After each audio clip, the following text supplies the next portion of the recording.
शीशा नियन दिल तुरले में नफरत के बास धके उड़ले। सुनो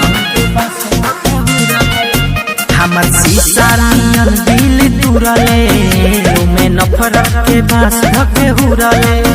जाके दोसरा के साथ हमसे कइले बाटे घाट अब वो करे संगे ते उड़र जो भाग भसड़ी जाके मर जो नहर में।